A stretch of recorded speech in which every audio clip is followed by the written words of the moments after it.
নমস্কার, শুরু করছি আয়ুষী নেচার কেয়ার অ্যান্ড কিউরের বিশেষ অনুষ্ঠান। উপস্থিত রয়েছেন বিশিষ্ট আয়ুর্বেদ চিকিৎসক doctor Pramod Sharma, director of Ayushi nature care and cure, India's leading chain of Ayur and Unani clinics. আমাদের জীবনের উদ্দেশ্য কি বলুন তো? সুস্থভাবে বেঁচে থাকা। আমরা সবাই চাই সুস্থতার রাস্তায় হাঁটতে, যাতে যে কটা দিন আমরা বেঁচে থাকি সুস্থভাবে বেঁচে থাকতে পারি। কিন্তু অনেক সময় কি হয় যে আমরা শরীরে যদি কোনো কারণে কোনো রোগভোগ চলে আসে, সেটা থেকে চটজলদি নিরাময়ের জন্য অনেক সময় উল্টোপাল্টা চিকিৎসা পদ্ধতির পেছনে ঘুরি, এবং তাতে কি হয়, সেই রোগটা তো সারেই না এবং ক্রমশ সেটা কিন্তু জটিল থেকে জটিলতর হয়ে যায়।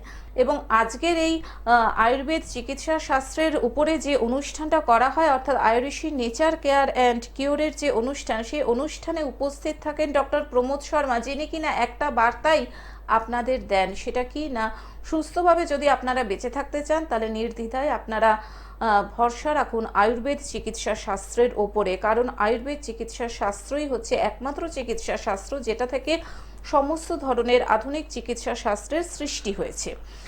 আর প্রতিটি পর্বে ডাক্তারবাবু যেমন নানান ধরনের রোগভোগ নিয়ে আলাপ আলোচনা করে থাকেন, আজকেও নিশ্চয়ই ডাক্তারবাবু একটি কমন রোগ নিয়ে আলাপ আলোচনা করবেন, এবং সেটি হচ্ছে গ্যাস্ট্রিক আলসার। কেন হয় এই গ্যাস্ট্রিক আলসার? দেখা যায় প্রায় অনেকেই কিন্তু এই গ্যাস্ট্রিক আলসারের শিকার। আজকে বিশদভাবে আমরা ডাক্তারবাবুর কাছ থেকে শুনে নেব এই গ্যাস্ট্রিক আলসারের কারণ, তার কি কি লক্ষণ, এবং ডাক্তারবাবুর কাছে গেলে কিভাবে যাদের গ্যাস্ট্রিক আলসার হয়েছে সেখান থেকে ডাক্তারবাবুর হাত ধরে কিভাবে সেই রোগটা থেকে বের হয়ে আসা যাবে।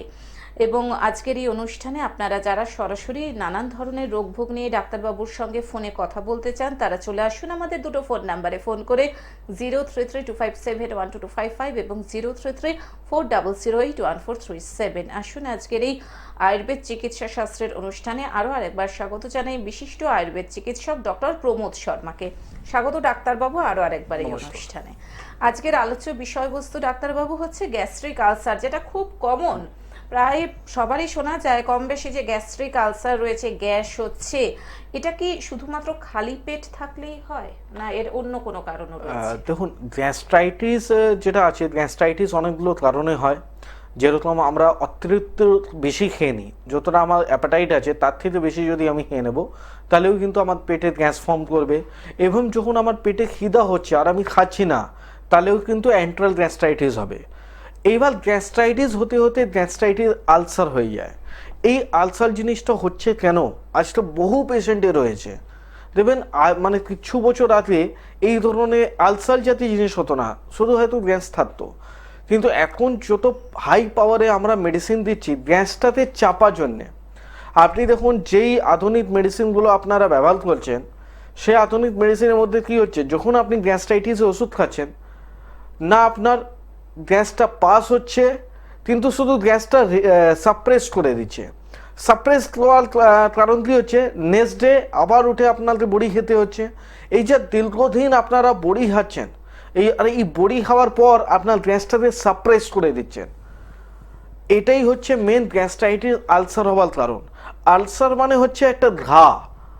আপনার যে ইন্টেস্টাইন রয়েছে, ওই ইন্টেস্টাইনের মধ্যে যদি কন্টিনিউয়াসলি একটা গ্যাস ফর্ম করছে, আর তাকে আপনারা শুধু সাপ্রেস করে দিচ্ছেন, আপনারা একবারও ভাবছেন না যে এটা কীভাবে আমি বেঁচে আসতে পারবো বা কোনো ওষুধ না খেয়ে আমি ভালো থাকবো। বহু পেশেন্ট আমাদের চেম্বারে আসে, যখন আমি জিজ্ঞেস করি আপনি কোনো ওষুধ খান, তাহলে বলে হ্যাঁ গ্যাসের ওষুধ খাই। কতদিন ধরে খাচ্ছেন? কেউ বলে আমি 10 বছর, কেউ বলে আমি 5 বছর, কেউ বলে আমি 20 বছর। তো দেখুন, আপনার রোগ হয়েছে, ওটা এটা না যে আপনার কম দামে ওষুধ পাওয়া যাচ্ছে তো আপনি সারা জীবনই খেয়ে যাবেন। তো ওষুধ যদি আপনি খাচ্ছেন, আপনার রোগটাতে ট্রিটমেন্ট করার জন্য খাচ্ছেন। ভাত রুটি মতন যা 20টা ওষুধ খাবো বা 20 বছর ওষুধ খাবো, এরকম করলে হবে না। আপনার গ্যাস্ট্রাইটিস হয়েছে, তার প্রপার আপনি ট্রিটমেন্ট নিন। কেন গ্যাস হচ্ছে? অ্যাসিডিটির জন্য হতে পারে, আমাশার জন্য হতে পারে, পায়খানা পরিষ্কার না হলেও হতে পারে। তো তার একটা সঠিক পদ্ধতি, যদি সঠিক রাস্তা দিয়ে সঠিক পদ্ধতি নেওয়া হয়, তাহলে কিন্তু চিকিৎসাটা সুবিধা হবে। আর না হলে এইরকমই গ্যাস্ট্রাইটিস আলসার হতে হতেই একটা দিন লিভার সিরোসিসও হতে স্টার্ট হয়ে যায়।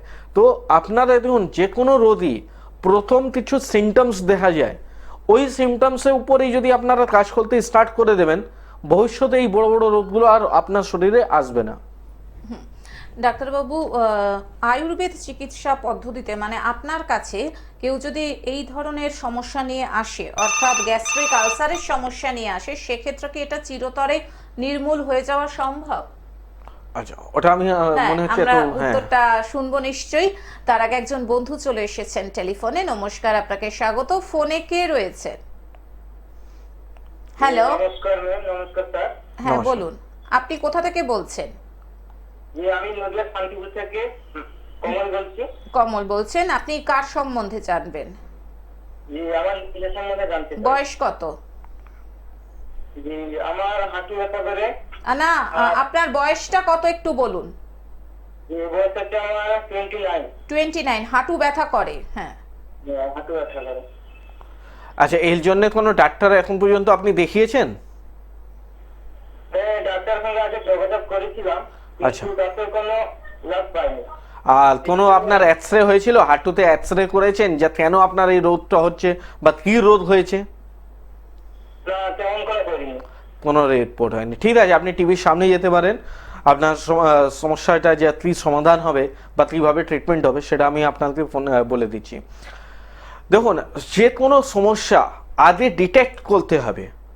আপনার বাড়িতে লোডশেডিং হয়েছে, তো লোডশেডিং হয়েছে কেন হয়েছে, কোন তারে কি ফল্ট হয়েছে, এটা যদি না জানা হয় তাহলে কি হবে, আমার লোডশেডিং জিনিসটা আর ভালোই হবে না, হয়তো সাময়িক টাইমের জন্য হতে পারে, আবার হয়ে যাবে। তো যেই জিনিসটা হচ্ছে মেন হচ্ছে ডিটেক্ট করা, ডায়াগনোসিস, ট্রিটমেন্ট প্রথম স্টেপই হচ্ছে ডায়াগনোসিস। আপনার হাঁটু ব্যথা হচ্ছে, আপনি একটা ডক্টরের কাছে গেলেন আর ওখানে আপনাকে ব্যথা ওষুধ দিয়ে দিল, জানতেই ইচ্ছা করলো না যে কেন হলো। সেটা আপনার ক্ষেত্রেও বলতে পারি, ডাক্তারের ক্ষেত্রেও বলতে পারি। তো সর্বপ্রথম আপনাকে হাঁটু এক্সরে করতে হবে। হাঁটু যেই প্রবলেমটা রয়েছে এটা 2-3টে কারণের জন্য হয়। এটা হতে পারে অস্টিওআর্থ্রাইটিস, যেটা আমি বহু প্রোগ্রামের মধ্যে বলেছি, দুটো হার্টের মাঝখানে যেই জেলগুলো থাকে সেই জেলগুলো শুকিয়ে যাওয়ার পর এটা প্রবলেমটা হয়, যেটা হাঁটুগুলো ঘষণ খেয়ে যায়। কিন্তু আরও একটা কারণ হয় বোন ডেন্সিটি যাদের কম থাকে তাদেরও এই সমস্যা হতে পারে। যাদের শরীরের মধ্যে নিউট্রিশন আর ক্যালসিয়াম জিনিসের অভাব থাকবে তাদেরও সমস্যা হতে পারে। কিন্তু তিনটে তো আলাদা আলাদা। এইবার আমি শুধু ভাবলাম যে না ক্যালসিয়ামের জন্য হবে, হয়তো আমি ওষুধ দিয়ে দিলাম, উল্টো একটা ইউরিনে ইনফেকশন চালু হয়ে যাবে। তো কোনো দিনই এইরকম শুধু ব্যথা হচ্ছে আমি ওষুধ খাবো এইভাবে চলবে না। আগে রিপোর্ট করুন, রিপোর্টের মধ্যে কি আসছে তার ট্রিটমেন্ট করুন, আফটার ট্রিটমেন্ট আবার একটা রিপোর্ট করুন। সেখানে দেখুন যেখানে আপনি চিকিৎসা পদ্ধতি নিয়েছেন 2 মাসের জন্য, 3 মাসের জন্য, তারপরে আমি কি সুফল পাচ্ছি। এটাই আমরা ভুল করে দিই, একটা ওষুধ কাজ হচ্ছে এটাই আমরা সারা জীবন খেয়ে যাব। সারা জীবন খাবো কেন? আজকে অস্টিওআর্থ্রাইটিসের জিনিস বলি বা গ্যাসের জন্য বলি, সারা জীবন কোনো ওষুধ খেতে হয় না। আমাদের রোগ হয় কিছুটা আমাদের লাইফস্টাইল ভুলভালের জন্যে। যদি আমরা ওই লাইফস্টাইলটাতে মেনটেন করি আর যেই চিকিৎসা দরকার যত দিনের জন্য ততদিন যদি আমরা চিকিৎসা করি তবে কিন্তু রোগটা পুরোপুরি নিরাময় হয়ে যাবে। আর শুধু আমরা দেখছি না এই বড়ি খাবার পর আমার ব্যথাটা কম আছে, সারা জীবন খেয়ে যাব, তাহলে কি হবে, জীবনই আপনার কমে যাবে। আপনার কন্টিনিউয়াসলি পেনকিলার খেলে আপনার লিভার উপরে ক্ষতি আসবে, আপনার কোলেস্ট্রলের উপরে ক্ষতি আসবে, আপনার হাড়ের উপরে ক্ষতি আসবে, আপনার কিডনি উপরে ক্ষতি আসবে। একটা যে ক্ষতি হবে না, অনেকগুলো ক্ষতি আছে। একটা রোগ হাজারের রোগকে নিয়ে আসে। তো রোগ যদি নিরাময় করা হয় তবে হাজারের রোগ আসবে না। নালে দেখবেন পেশেন্ট কি বলে, আগে আমরা শুধু গ্যাসের ওষুধ খেতাম, আফটার 10 ইয়ার্স একটা প্রেশারের ওষুধও খাচ্ছি, একটা সুগার ওষুধও খাচ্ছি, আর একটা থাইরয়েড ওষুধও খাচ্ছি। কেন খাচ্ছেন?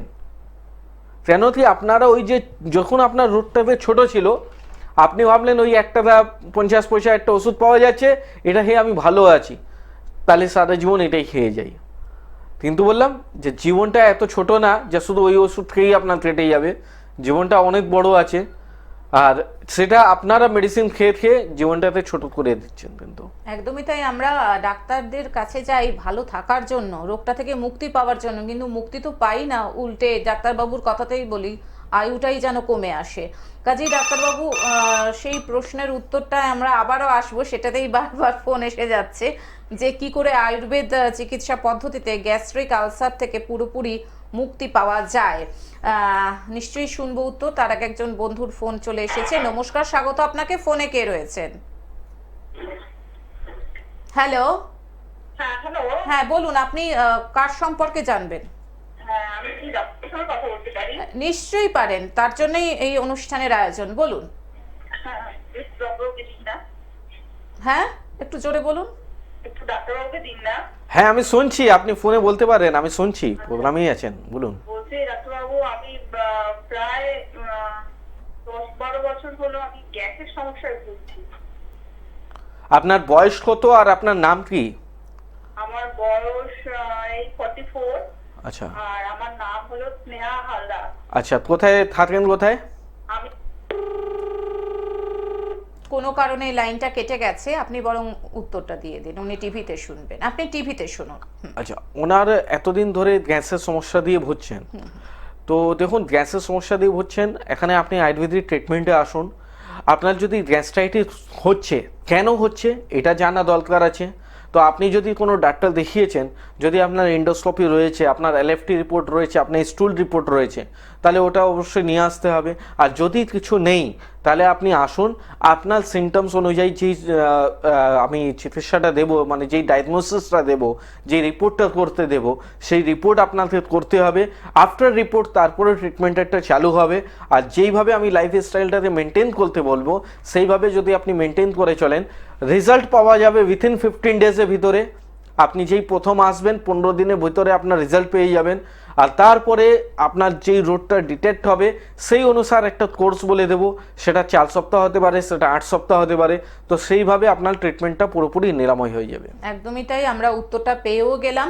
কাজেই আয়ুষী নেচার কেয়ার অ্যান্ড কিউর কিন্তু সব ধরনের রোগের নিরাময় 100% আপনাকে গ্যারেন্টি দিতে পারে।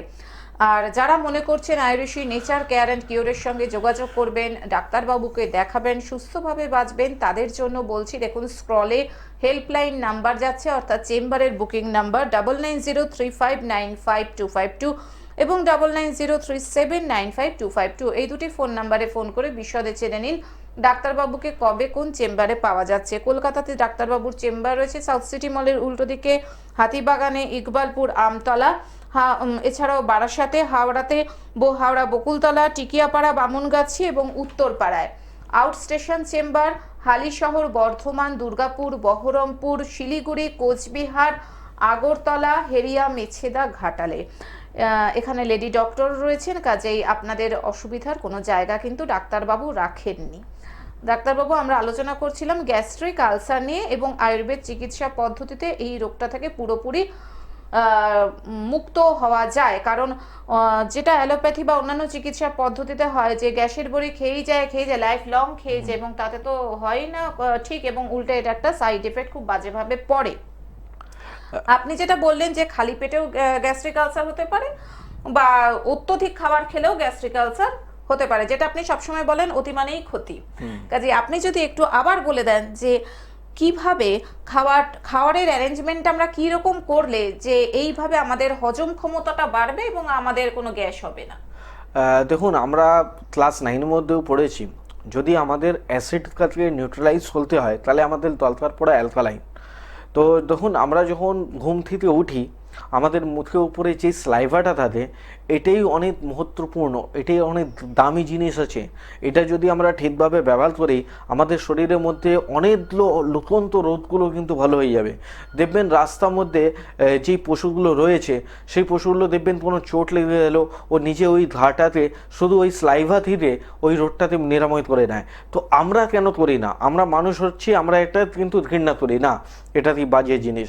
কিন্তু আমরা যখন ঘুম থেকে উঠি, আমাদের মুখে যে স্লাইভাটা থাকে, এটা অ্যালকালাইনের কাজ করে। তো আপনি যে স্লাইভাটা রয়েছে, এটা নষ্ট করবেন না। মানে সকালে উঠেই আপনি যা থুতু ফেলবেন বা ব্রাশ করবেন, একদমই না। সকালে উঠে আপনি কী করবেন, একটু উষ্ণ গরম জল নেবেন, আর এই যা মুখে স্লাইভাটা রয়েছে, এটা কুলকুচিত করে খেয়ে নেবেন। মানে আপনি ঘুম থেকে উঠে কোনো মানে এটা থুতু ফেলবেন না, কোনো ব্রাশ করবেন না, একদম বাসি মুখে উষ্ণ গরম জল নিতে হবে, আর কুলকুচিত করবেন, যত স্লাইভা আছে এটা একবারে খেয়ে নেবেন। তাহলে কী হবে, অ্যাসিডের সাথে যখনই অ্যালকালাইন মিশবে, তাহলে আপনার নিউট্রালাইজ করে দেবে, আপনার এই অ্যাসিড হওয়াটাই বন্ধ হয়ে যাবে। আর কন্টিনিউয়াসলি যে আপনার অ্যাসিড হবে, তাহলে কিন্তু অ্যাসিড কী হচ্ছে, জায়গা জ্বালিয়ে দেয়। অ্যাসিড মানে কি, আপনি যদি অ্যাসিড কোনো জায়গায় ফেলবেন তাহলে কি হবে, ওই জায়গাটাই নষ্ট হয়ে যায়। তো এইরকমই আপনার যদি অ্যাসিড হচ্ছে সেখানে যদি এই জিনিসটা আপনি অ্যালকালাইন দেবেন তবে কিন্তু এই জিনিসটা আপনার থাকবে না, অ্যাসিড থাকবে না। আর যখনই অ্যাসিড থাকবে না তাহলে ওই জায়গাটা জ্বালা যন্ত্রণা একদমই থাকবে না। তো সর্বপ্রথম যেটা কাজ করতে হবে এটা, এরপরে কি কাজ করতে হবে সেটা কিন্তু আফটার ফোন নিয়ে আমি বলবো। একদমই তাই। নমস্কার, টেলিফোনে কে রয়েছেন? রাজীব দাস, আচ্ছা, আপনি কোথা থেকে বলছেন? আপনারা থেকে। হাবড়া থেকে রাজু দাস বললেন না? হ্যাঁ হ্যাঁ আচ্ছা, আপনি কি নিজের সম্পর্কে জানবেন? হ্যাঁ, নিজের সম্পর্কে। আপনার বয়সটা একটু বলুন। বয়স 25। 25 বছর। কি সমস্যা বলুন? এই ঘাড়ে আর কোমরে ব্যথা হয়। ঘাড়ে আর কোমরে ব্যথা। আচ্ছা, ঠিক আছে, আপনি শুনতে থাকুন, ডাক্তারবাবু আপনার প্রশ্নের উত্তর দিচ্ছে। কতদিন ধরে আপনার এই ব্যথাটা হচ্ছে? এই 2-3 মাস ধরে। আচ্ছা, আপনি কোনো অফিসিয়াল কাজ করেন, মানে কন্টিনিউয়াসলি ল্যাপটপে কাজ করেন বা কন্টিনিউয়াসলি ফোন দেখতে হয়? হ্যাঁ, অফিসিয়াল কাজ করি। অফিসিয়ালি বেশি কাজ করতে হয়। তো দেখুন, আপনাকে বডিটাকে মুভমেন্ট করতে হবে। কন্টিনিউয়াসলি যদি স্টিফ হয়ে বসবেন তবে কিন্তু আপনার স্পাইনাল উপরে একটা প্রেশার পড়ে। তো এই প্রেশার পড়ার জন্য কি হচ্ছে, এখন অল্প বয়সের মধ্যে আপনার ঘাড়ে ব্যথা আর কোমরে ব্যথা, এটাই ধীরে ধীরে দেখবেন হাত ঝিঝির করতে চালু করে দেবে, পাগুলো ঝিনঝিন বা অবশ হতে চালু হয়ে যাবে, যেটা নার্ভের উপর এফেক্ট করে দেবে। তো আপনার একদম বাড়িতে বসে ট্রিটমেন্ট হবে না, আগে একটা ঘাড়ে এক্সরে করুন। এক্সরে করে যেটা নিয়ার বাই আপনার চেম্বার হবে সেই চেম্বারে আপনাকে আসতে হবে, যেইভাবে ট্রিটমেন্টটা বলবো সেইভাবে করতে হবে। কাজ করা বন্ধ করতে বলছি না, কিন্তু বডিটাকে মুভমেন্ট করবেন, কন্টিনিউয়াসলি যেন বসে কাজ না করেন। হ্যাঁ হ্যাঁ। ওকে। একদমই তাই। ফোন করার জন্য ধন্যবাদ। হ্যাঁ ডাক্তারবাবু, আমরা বরং আলোচনাটাতেই চলে যাই যেটা নিয়ে কথা হচ্ছিল। তো যেটা আমি বললাম, সর্বপ্রথম আমাদের পেটটাকে ভালো করার জন্য এটা বলতে হবে। দ্বিতীয়, সব থেকে বেশি এই বাঙালে তো সব থেকে বেশি, ওয়েস্ট বেঙ্গলের মধ্যে সব থেকে বেশি আমরা একটা ভুল কাজ করি কি, বেড টি বা ব্রাশ করার পরে টি, এটা কতটা যা ক্ষতি করবে বুঝে উঠতে পারবেন না আপনারা। আপনি যেখানে ইচ্ছা আপনি সার্চ করে নিন, দেখে নিন যে সকাল উঠে খালি পেটে চা খেলে কতটা কি ক্ষতি হয়। কিন্তু এখানে সর্বপ্রথম যে দোকানটা খুলে সেটা কি খুলে, চা দোকান। দেখবেন 3টের সময় 4টের সময় চা দোকান খুলে যায়, আপনাদের জন্যই খুলে, কেন আপনারা ওটা খান। কিন্তু খালি পেটে দেখুন, চা খারাপ না, আমি কি বলি না, কোনো জিনিসই খারাপ হয় না। আমি রোল খেতেও বারণ করি না, চাউমিন খেতেও বারণ করি না, চিকেন খেতেও বারণ করি না, বিরিয়ানি খেতেও বারণ করি না, কিন্তু সবারই একটা টাইম রয়েছে। আপনি যদি সকালে উঠে বিরিয়ানি খেয়ে নেবেন, একদমই না। সেই রকমই সকাল উঠে কোনোদিনই খালি পেটে চা খেতে নেই, সব থেকে বেশি ভুল করি। দেখুন, আজকে আমরা এই জিনিসটা করছি, কিন্তু বহু বছর আগে, মানে আপনার ঠাকুরমা যখন ছোট ছিল, তাহলে কি এই জিনিসটাতেই আমাদের মানে কন্টিনিউয়াসলি থাকতো যা সকালে উঠে আমরা চা খাবো? একদমই না। এখন আমরা কিছু মডার্ন লাইফ স্টাইলটা নেওয়ার জন্যে বেড টি দরকার আছে, সকালে উঠে ব্রাশ করে আমার চা টেবিলে রাখা দরকার আছে, এটাই হচ্ছে ভুল। একদমই না। দেখুন, সর্বপ্রথম আপনার পেট রয়েছে পুরো খালি, এই সময় আপনাকে কিছু দিতে হবে খাবার। আপনি 4টে বিস্কুট খান, অল্প একটু মুড়ি না খান, ঠিক আছে, একটু চিড়া খান, যে কোনো জিনিসই, ঠিক আছে। তারপরে আফটার 15 মিনিটস যখন আপনার অ্যাপেটাইট অ্যাবজর্ব করে নিল, তারপরে আপনি চা খেতে পারেন। আপনি বলেন না আমার তো চা খেলে মাথা ব্যথা হবে, তো চা খাওয়া বারণ বলছি না, কিন্তু সকালে উঠে আপনি কী করুন, অল্প কিছু পেটে দিয়ে দিন, যেটা আপনার মেটাবলিজমে ঠিক মতন কাজ করে। তারপরে আপনি চা খান, কফি খান, কোনো আপত্তি নেই, তো খালি পেটে কোনোদিন চা খেতে নেই। একদমই তাই। আমরা আলোচনায় আবারও আসবো, তার আগে একজন বন্ধু চলে এসেছেন টেলিফোনে। নমস্কার, আপনাকে স্বাগত। ফোনে কে রয়েছেন বলুন? হ্যাঁ নমস্কার, আমি উত্তর 24 পরগনা থেকে স্নেহা সিকদার বলছি। হ্যাঁ বলুন, আপনি কার সম্পর্কে জানবেন? হ্যাঁ, আমি আমার নিজের সম্পর্কে জানতে চাই। আচ্ছা, আপনার বয়সটা কত? হ্যাঁ, আমার বয়স 44। 44। কি সমস্যা? আমার সমস্যা হলো যে আমার মানে বাঁ হাতটা, লেফট হ্যান্ডটা মানে ঠিকঠাক উঠছে না, আচ্ছা, মানে জয়েন্টে ভীষণই ব্যথা। বেশ, আপনি শুনতে থাকুন। হ্যাঁ, দেখুন, আপনার এটা প্রবলেমটা হচ্ছে ফ্রোজেন শোল্ডার। আর ফ্রোজেন শোল্ডার যখনই কারণ হয়, তার পিছনে কারণ হয় আপনার C5 বা C7 হাড়ে চিপসে যাওয়া, কম্প্রেস হয়ে যাওয়া। আপনার যে ঘাড়ে নিচনে হাড় আছে C5 থেকে C6 আর C7, এই 3টে হাড়ের মধ্যে কোনো আঘাত পেয়েছেন, কোনো ভারী জিনিস তুলেছেন, কোনো একটা ধাক্কা লেগেছে, তার জন্য কি হচ্ছে ওই হাড়গুলো সাপ্রেস হয়ে যাচ্ছে, কম্প্রেস হয়ে যাচ্ছে। কম্প্রেস হয়ে যাওয়ার পরে কি হচ্ছে যেই নার্ভ হাতে দিতে যাচ্ছে সেই নার্ভটা চিপসে যাচ্ছে, তার জন্য কি হচ্ছে ফ্রোজেন শোল্ডার।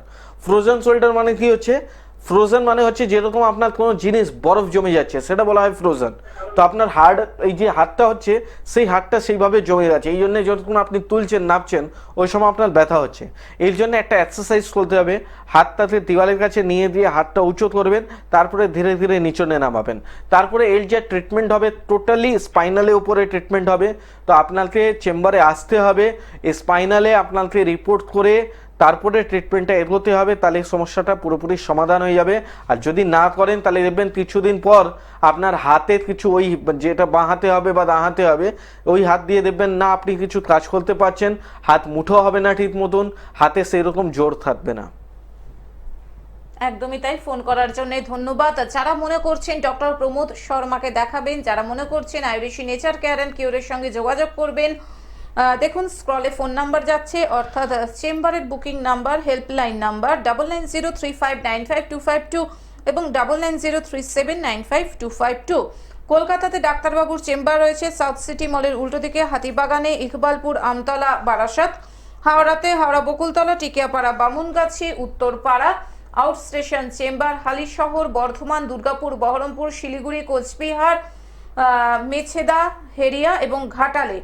এছাড়াও যে কথাটা সবসময় বলে থাকি যে আয়ুর্বেশী নেচার কেয়ার অ্যান্ড কিওর কিন্তু রিপোর্ট বেস টাইম বাউন্ড ট্রিটমেন্টে বিশ্বাসী। কারণ আপনারা যখন আসবেন নিশ্চয়ই কোনো রোগ নিয়েই তো আসবেন।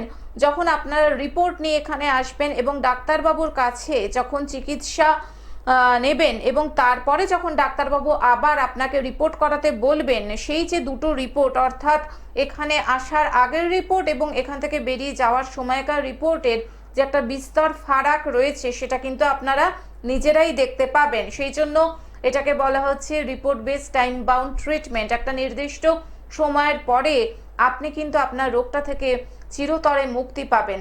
এবং যে কোনো ধরনের রোগ নিয়ে আলাপ আলোচনার জন্য, রিপোর্ট নিয়ে আলাপ আলোচনার জন্য হোয়াটসঅ্যাপ করতে পারেন 9831368397-এ। আর চেম্বারের বুকিংয়ের জন্যে 9903595252 এবং 9903795252। হ্যাঁ ডাক্তারবাবু, গ্যাস্ট্রিক আলসার নিয়ে কথা হচ্ছিল, অর্থাৎ আমাদের শরীরে খাবার হজম হচ্ছে না। এক্ষেত্রে ফিজিক্যাল এক্সারসাইজ অনেকেই আমরা করি না, যারা এক নাগারে অফিসে বসে কাজ করি বা কেউ যদি এক নাগারে শুয়ে থাকে বা এক নাগারে বসে থাকে কোনো জায়গায়, অর্থাৎ মুভমেন্ট হচ্ছে না, সেক্ষেত্রেও কি গ্যাস ফর্ম করে? একদম ফর্ম করে। দেখুন আমাদের বডির মধ্যে মেন দরকার আছে আমাদের সার্কুলেশন। আমাদের বডি চলেই সার্কুলেশন উপরে। ব্লাড সার্কুলেশন যদি না করে তাহলে হার্টের উপরে প্রবলেম আসতে পারে, যদি আমরা মেটাবলিজমের সার্কুলেশন না করে তাহলে আমাদের পেটের সমস্যাগুলো আসতে পারে। তো সব কিছু একটা সার্কুলেশনের ব্যাপার আছে। আর বডি যদি মুভমেন্ট না করে, দেখো অনেকজন কী হয় খাওয়া দাওয়া করে একটা জায়গা দিয়ে বসে যায়, সারাদিন কন্টিনিউসলি একটা জায়গা বসে থাকবে। তো বসে থাকলে তাহলে আপনার ওই খাওয়া দাওয়া সেরকম হজমই হবে না। আর দেখবেন যারা খুব পরিশ্রম করে সে যত ভারী খাবার খেয়ে নেবে কিন্তু তার খাবার হজম হয়ে যায়। অত্যধিক মানুষে দেখবেন খাবার হজম তাদের হয় না যারা কম পরিশ্রম করে।